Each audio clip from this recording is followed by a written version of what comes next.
SAG-AFTRA is going on strike against the video game industry. We're not going to consent to contract that allows companies to abuse AI to the detriment of our members. Companies facing the strike include Activision, Disney, Insomniac, EA, Take-Two, Epic Games, Warner Brothers. Is there a link to this, or is there someone making a claim? Discussing film said that. I keep grabbing the wrong mouse. Do we have any links? I don't see any links, so I would have to verify if that's going on strike. It's the video game industry. Yep, Deadline's reporting it. SAG-AFTRA is calling strike against major video companies after nearly 2 years of contract talks. I'll check out the Variety piece. Oh, and of course it's not on dark mode. SAG-AFTRA calls strike against video game publishers. The Actors Union announced Thursday that they're going on strike following more than a year and a half of negotiations, with the main sticking point being protections used against the use of artificial intelligence, which is absolutely fair that to do. Although agreements have been reached on many issues important to the SAG-AFTRA members, the employers refuse to plainly affirm in clear and enforceable language that they will protect all performers covered by their contract in the AI language. The strike was called by SAG-AFTRA National Executive Director and Chief Negotiator Duncan Crabtree Ireland and the Interactive Media Agreement Negotiation Committee, which goes into effect July 26th at 12:01 a.m. It is 8:14 on the 26th, so that went into effect at midnight essentially today. So SAG-AFTRA is currently on strike against video game publishers. That's not a bad thing. Voice actors are traditionally one of the most underpaid in like the gaming talent space. Programmers make great money. Anybody who's on the game dev side is making pretty good money, other than entry level people or if you're indie or at a shitty startup. But as far as AAA companies go, people get paid very fairly. More companies are unionizing. This is a good move. I firmly support AI in art. I use AI from time to time. I've fully admitted it. And I come out and talk about it. Like I've definitely used ChatGPT to help like figure out topics that I'm going to cover in videos. It's a great like outline tool. It's a great tool for like early drafts of like, hey, give me some ideas around these 5 things. I throw it into GPT, it spits out a result, and I look at that and go, oh, inspiration point 1, inspiration point 2. I like those points. Let me then take those points and expound upon them in other areas. So I think it's got its places as a tool, but I don't think it should ever replace the talent. And if they're going to use AI to replicate talent, whether it be through face, voice, um, any sort of representation of an actual actor, then that actor needs to be compensated for infinity, because it's their likeness being used. This is, I think, most famously in the film industry. This came up in Back to the Future 2, when the guy who played the dad in the first film, I can't remember his name, but I remember it's one of the talking points that comes up often about that film was when they went to make the second movie, they were trying to use his likeness and everything from the first film without actually hiring him for the second film, and he took them to court, and there was this big lawsuit about them using his likeness in a film where he wasn't being compensated, and he's like, no, no, fuck you. So this is a really good, I think this is a great step. I think much like we saw the strike last year with the writers and actors guilds, going up against the studios for various things. One of those squeeze points for the actors union was the use of their likeness in AI and how people are compensated.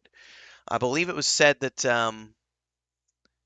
if I'm not mistaken, I would need to go back and confirm this. So if anybody's out there who tries to crucify me on this point, please don't, because I'm doing it from memory. If I'm not mistaken, I remember there being a rumor, or perhaps it was true that Bruce Willis. What's up? Oh, thank you. You scared me. I believe Bruce Willis did something along the lines of, because he's no longer able to act or anything, that he signed a likeness agreement for various projects. Who's in here? Did you just sneak in, Smeagol? What's up, buddy? So, I mean, it's not like it's out of the realm of possibility that actors are getting compensated for future use with AI and stuff. Um, Hang on. My mom sent me a message. I was checking really quick. Well, I can answer her later. That's not an emergency. So, actor strike against video games makes sense.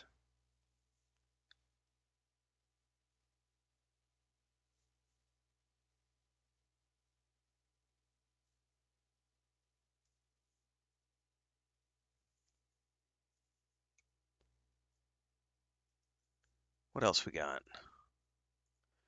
Slandered says the entire video games industry needs to become unionized. Um, there are pros and cons to unions for sure. I think that until such time as we can see everybody getting compensated fairly, um, it's not a bad idea. Unions can slow things down, but in the long run, it protects everybody, especially the workers. I genuinely lament the fact that my family did not support unions because I spent 20 years working construction essentially. And had we been union, I would have been getting a very nice pension for the rest of my life for having been 20 years in the union doing construction work. And because we were not union, I don't have that. And my grandfather, my dad, my uncles, my cousins, myself, we all did it at some point. So as a third generation craftsman, I would have loved to have been unionized, but you know, didn't work out that way. So I have the outsider's perspective. I know other people have talked about the insider's perspective for unions, but like, yeah, but unions have these negative things. Every system has pros and cons, man. I think in terms of people getting paid fairly, though, it's not a bad thing to have unions, especially the way we've seen like tech companies and video game companies just like it's like harvest season and they just wipe out an entire section or they like fire all the devs from like six different game studios just on a whim because they went into a board meeting and said, "Oh, profits aren't where we want them. We're going to axe these six companies and these 500 employees are now going to be out of a job." Like that kind of shit sucks. And there does need to be some form of, you know, moderation, I guess, to that. It doesn't need to be government oversight. I like the idea of unions because it's more about the local workers. And it's not really so much about oversight as it is about making sure that everyone's being compensated fairly. Pension. I mean, I think one of the things I really like about the Actors Guild, the Screen Actors Guild, I believe the Directors Guild as well, is even if you're just like a B-list actor or a C-list actor, if you put your time in, and it doesn't matter if you're only a day actor who's making $300, $500 a day, and you make a nice, let's see, you make $125,000 a year as an actor, you know, maybe it's even $75,000 a year, but you make a living as an actor, you can earn a pension. And like even if you're not an A-lister who's making 20 million a film, if you're in the guild and you're working as an actor and you're putting your hours in and getting your credits, you get a pension. Like I think that that's great that everyone is allowed to have security in, beyond just the day-to-day. If you give 20 years to something, there should be something at the end of the road to, you know, help you out along the way. Good sides and bad sides. Anyway, I'm not against unions at all.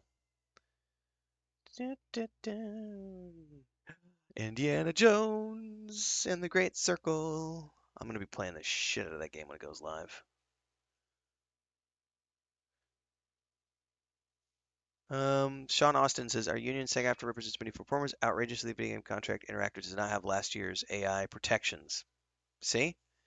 When one member, one contract goes on strike, all members unite. Fellow gamers, let's hear your support for it. Oh, you're gonna hear my support. I'm gonna be clipping this and getting it out tonight or tomorrow.